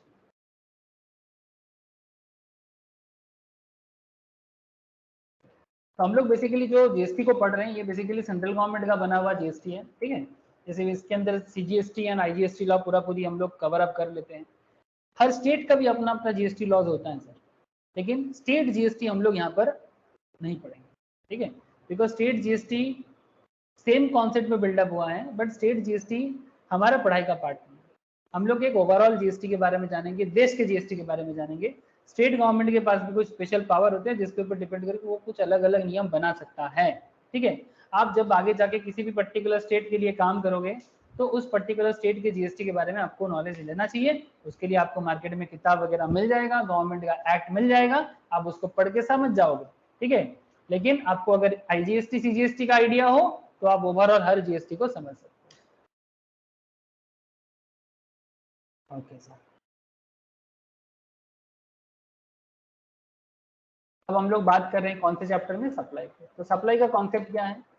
सप्लाई का कॉन्सेप्ट है सेक्शन 7 में इसके बारे में बोला गया है। जीएसटी लॉ में section 7 of the CGST act में सप्लाई का कॉन्सेप्ट दिया गया है। Concept of supply is the keystone of the GST architecture. The provisions relating to meaning and scope of supply are contained in chapter 3 of the CGST act. ये CGST act का बात कर रहे हैं, आपका किताब का चैप्टर नहीं रे बाबा, सीजीएसटी एक्ट का चैप्टर 3। ओरिजिनल सीजीएसटी एक्ट आप चाहो तो डाउनलोड करके भी पढ़ सकते हो गवर्नमेंट ऑफ इंडिया का जीएसटी के साइड में जाके, ठीक है, या फिर मार्केट में भी बड़े बड़े किताब दुकान में या फिर ऑनलाइन में भी अवेलेबल हो जाता है, चाहो तो पढ़ लो, ठीक है। Read with the various schedules given under the said act. Following sections and schedules shall be discussed in the chapter to understand the concept of supply. जैसे सेक्शन 7 जो है वो आपको सप्लाई का मतलब के बारे में बोला है। सेक्शन 8 याद रखे सर, बहुत इंपॉर्टेंट सेक्शन है ये sir. Taxability of composite and mix supply, ये चीज मैं लास्ट दिन आपको समझाया था ना कि कॉम्पोजिट क्या होता है, मिक्स क्या होता है, उसके बारे में सेक्शन 8 बोला है। और 3 शेड्यूल होते हैं सर इसके अंदर, schedule 1, schedule 2 and schedule 3। Schedule का मतलब होता है तालिका या लिस्ट, ठीक है, जिसको लॉ में शेड्यूल करते हैं। जैसे हमारे देश में ना शेड्यूल ट्राइब, शेड्यूल कास्ट है ना, तो शेड्यूल माने बेसिकली लिस्ट, ठीक है, कि लिस्ट 1 ट्राइब, लिस्ट 1 कास्ट, ऐसे कुछ चीजें हैं, ठीक है। उसी तरह शेड्यूल का मतलब नॉर्मली होता है लिस्ट। तो जो भी हो, इस चैप्टर के अंदर भी शेड्यूल 1 है, शेड्यूल 2 है, शेड्यूल 3। तो activities to be treated as supply even if made without consideration. अगर कोई भी चीजें बिना कंसिडरेशन का होता है तो हम उसे नॉर्मली सप्लाई नहीं मानते, बट शेड्यूल 1 में ध्यान रखिए सर, शेड्यूल 1 में आगे आगे आपको मैं डिटेल्स में पढ़ाऊंगा। शेड्यूल 1 में ऐसे एक्टिविटीज के बारे में बोला है, activities to be treated as supply even if made without consideration. बिना कंसिडरेशन का भी सप्लाई ट्रीटमेंट होगा, आगे चर्चा करेंगे। शेड्यूल 2 एक्टिविटीज और transaction to be treated as supply of goods as और एज सप्लाई ऑफ सर्विस, मतलब ये नॉर्मल है। और शेड्यूल 3 एक्टिविटीज और transaction which shall be treated neither as supply of goods और nor as supply of service. माने कुछ ऐसे भी ट्रांजैक्शन से या लेन देन होता है देश के अंदर या बिजनेस रिलेटेड टाइप बोल सकते हो, पर जिसे ना तो सप्लाई माना जा सकता है, ना तो गुड्स का, ना तो सर्विस का। भले ही वो ट्रांजैक्शन है, भले ही वो लेन देन है, पर फिर भी उसे सप्लाई ऑफ गुड्स और सप्लाई ऑफ सर्विस नहीं माना जाएगा, इसे शेड्यूल 3 में बोला गया है। तो आप लोग मुझे बस इतना बताओ, शेड्यूल 1 क्या कहता है, शेड्यूल 2 क्या कहता है और शेड्यूल 3 क्या कहता है, ये बात क्लियर है कि नहीं? याद रखना पड़ेगा सर, बहुत जरूरी चर्चा है ये जो शेड्यूल 1, 2, 3 है, ये बहुत इंपॉर्टेंट है। शेड्यूल 1 जो बिना कंसिडरेशन का सप्लाई है उसके बारे में बात करता है। शेड्यूल 2 जो नॉर्मल, जिसको हम लोग कंसिडरेशन लेके सप्लाई या सर्विस और सप्लाई ऑफ गुड्स के अंदर रखा जाता है। शेड्यूल 3 जो ट्रांजैक्शंस तो है, एक्टिविटी तो है, पर ना तो हम उसे सप्लाई ऑफ गुड्स मानेंगे, ना तो हम उसे सप्लाई ऑफ सर्विस मानेंगे। समझ में आया बात?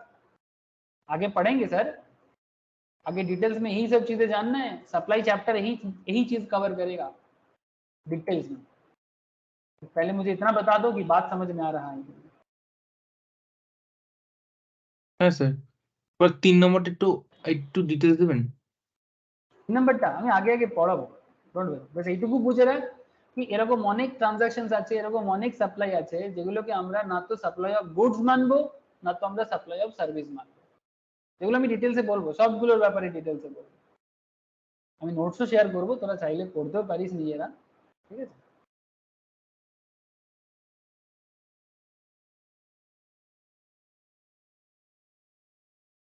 बहुत सारा है सर।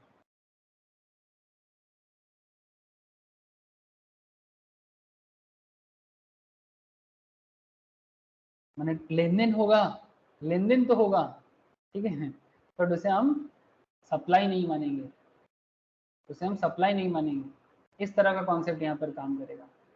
इंटरेस्टिंग चीज़ें हैं, थोड़ा कंफ्यूजिंग करता है सर कभी कभी, बट जब डिटेल्स में पढ़ लोगे ना पूरा चैप्टर मेरे साथ साथ, तो आप देखना कि आपको दिक्कत नहीं होएगा। कंपोजिट आ गया, एक सेकेंड, शेड्यूल 3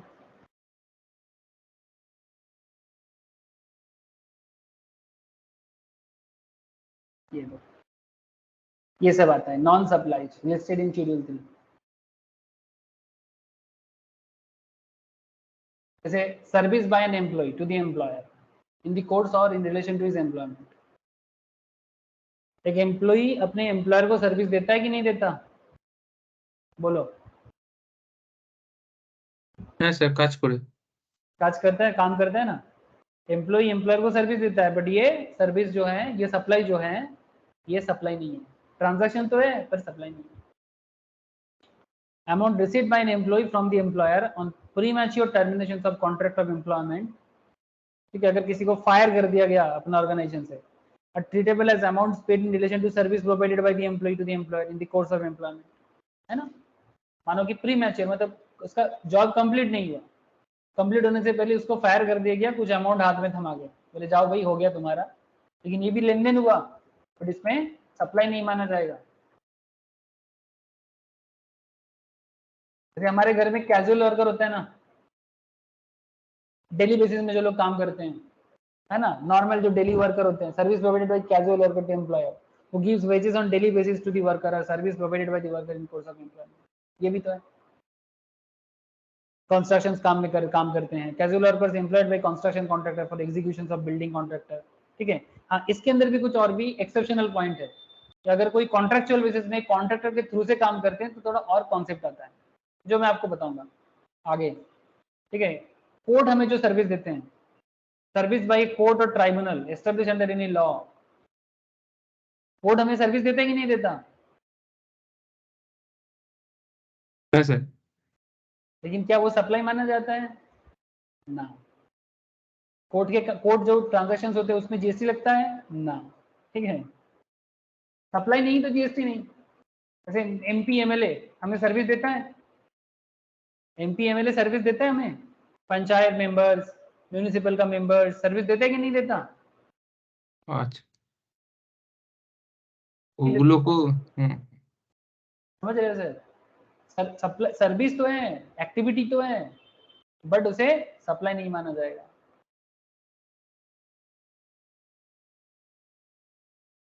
जैसे हमारे देश में, हमारा देश का जो प्रेसिडेंट है, वाइस प्रेसिडेंट है, prime minister of India, chief justice of India, speaker of the Lok Sabha, chief election commissioner, CAG, controller and auditor general, सरकारी ऑडिटर, ठीक है, chairman of Indian public service commission, attorney general of India, ये भी हमें service provide करते हैं, but इनकी service जो भी है ये भी जीएसटी के परव्यू के अंदर नहीं, बिकॉज ये सप्लाई नहीं है। Duties perform by any person who holds any post in persons of the provision of the constitution in that capacity, duties performed by any person on as a chairperson or a member or a director of body established by the central government or state government or local authority। Supply है, मैंने sir supply तो एक तरह का है, but वो supply non supply category में आएगा, शेड्यूल 3 का पार्ट है। इसमें और भी स्पेशल है, जैसे कि मानो फ्यूनरल के समय में, फ्यूनरल समझते हो ना सर, जब हमारा सब कुछ खत्म हो जाता है ना, फ्यूनरल में, बुरियल में, क्रीमेटोरियम में, है ना, मॉर्चरी, इसमें जो भी ट्रांसपोर्टेशन होता है, अरे रथ नहीं होता अंतिम यात्रा, उसमें जो हमें स्पेशल ट्रांसपोर्टेशन दिया जाता है ना, वो सब में भी पैसा तो दिया जाता है, पर उसमें जीएसटी वगैरह नहीं आता, वो सप्लाई के अंदर नहीं आता। जमीन बेचना भी सप्लाई नहीं है, सेल ऑफ लैंड, लेकिन हाँ इसके अंदर कुछ स्पेशल पॉइंट्स है, आगे बताऊंगा। एक्शनेबल क्लेम में जैसे लॉटरी, बेटिंग, गैम्बलिंग को छोड़ के लॉटरी, बेटिंग, गैम्बलिंग छोड़ के अगर कोई दूसरा एक्शनेबल क्लेम है वो भी शेड्यूल 3 के अंदर आ सकता है। इसके फिर स्पेशल डिस्कशंस होगा, आगे आगे चर्चा करना पड़ेगा सर, डिटेल से थोड़ा, ठीक है। मैं बहुत सारी चीजें जो डिटेल्स में नहीं बताया, बट आगे आपको बता। आशा करता हूँ कि आपको आइडिया लग रहा है सर। हाँ, ये जीएसटी को कैसे पढ़ाई करना चाहिए, बोलो सर। जीएसटी कोई शॉर्टकट पढ़ने वाला चीज है नहीं सर। शॉर्टकट करोगे तो जीएसटी आपके साथ शॉर्टकट खेल लेगा, जीएसटी के साथ शॉर्टकट नहीं सर। ये बहुत डिटेल्स कॉन्सेप्ट है, इसको नहीं जान पाओगे तो एकदम अनजान रह जाओगे। तो ये बहुत इजी है, बहुत ही डेली का बात करता है, हमारे आसपास जो भी चीजें होते हैं उसी का बात करता है, ये कोई बाहर आउट ऑफ वर्ल्ड बात नहीं करता।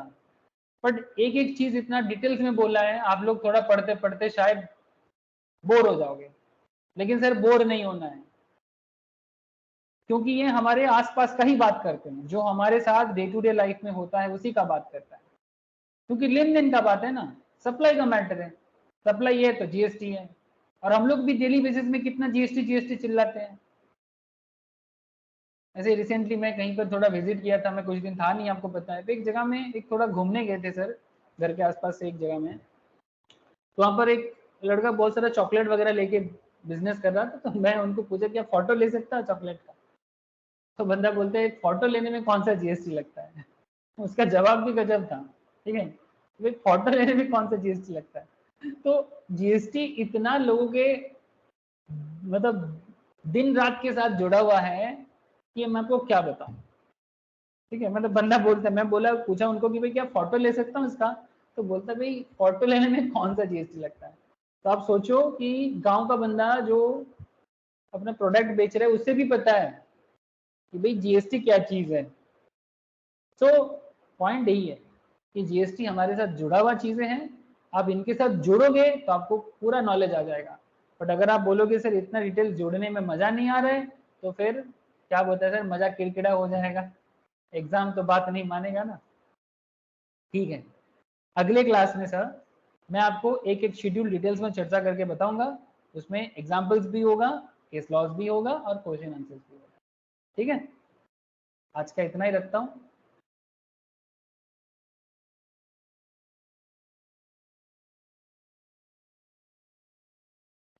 समझ में आया ना सर? हाँ सर।